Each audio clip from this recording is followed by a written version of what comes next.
And Anne, I know we had chatted historically about a study that you did. I'm just going to take a minute and pop that up. Can you just walk us through a study? I think this was, you ended this in March of this current year. With Absolutely. 144 locations. Yeah, so this actually started, Kathy, back in 2022. We had first done a 90-day study. We did not share, Solink was the video alarm provider for this. We did not share with either the traditional alarm or Solink that we were doing the study. We then extended that out to, I believe it was 15 locations, to a 120-day study. Well, now that we've been in with now 144 locations, we did a 1-year study to go back under the same parameters. And what I think is just so, our original was to show clients how to maximize their technology and what it could truly do for them. But I think the study just really exceeded all of our expectations. So what we basically did, we chose the locations. The locations ran both traditional alarms and video verified alarms. They all had multiple vendors entering. Some actually, just to be real, in the beginning had tablets and some did not have video tablets. They were all installed since, but the outcome of it. So for the standard alarm system during that, there were 1,710 alarms. Okay, 1,700, which they dispatched 1,300 law enforcement agencies on those. I mean, that's just to me, when you stop and think about everything that went into that, you tied up the law enforcement agencies. Okay. You unfortunately burnt bridges. I can't tell you how many permits have been suspended. The false alarm fines of 144,000 is nothing when you think about, could those officers have been somewhere else? Because as Jim will tell you, they don't respond with one. Now, then you think about, you're trying to get your management to take alarms seriously and own their business. So 3,524 of them received calls or were woken up for those alarms. So how do you ask them to then take it seriously? Okay. But you got to remember, we had 2 arrests.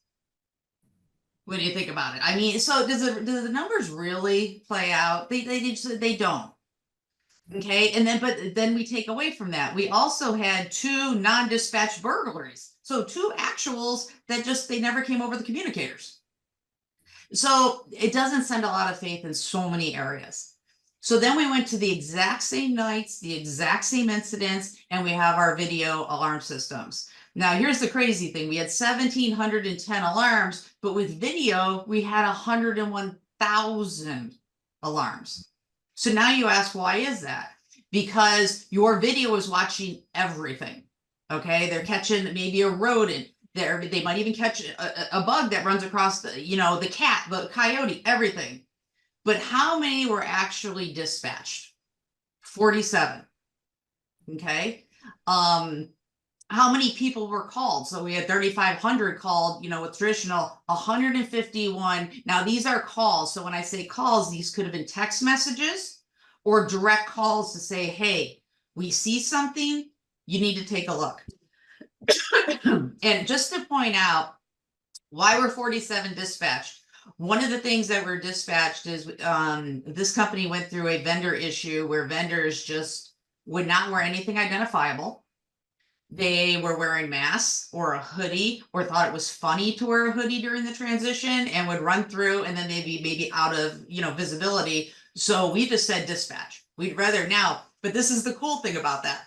47 dispatched, 0 false alarms fines. Why? Because they were dispatched based on eyewitness accountability. 0. So our false alarms, out of those 47, we ended up with 8 arrests. We ended up with 1 fire dispatch that ended up saving the company over $100,000. And what this basically was, this actually came into me. Solink sent a text message, called me, and they're so great because I talk to them all the time, and they're like, hey, Ann, we've got this thing going on. We don't know what it is, but it looks weird. So I look at the video, and it's in the warewashing area, and it's either smoke or it's steam. But whatever it is shouldn't be happening. So I told him to dispatch the fire department. And they ended up getting there really quickly, shut the water off. We ended up with $6,100 in damage from water, and our insurance company that went out said it would have been easily 6 figures for their space and the space next door, had it just gone off. And then we ended up with 14 unethical vendors being identified for various reasons.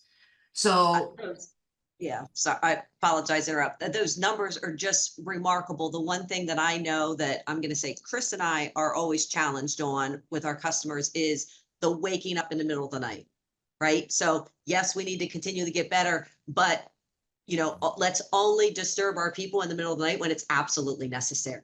And that's something that we constantly work towards. When these numbers are showing that we're obviously trending in the right direction, but thank you for that, Ann. I really appreciate it.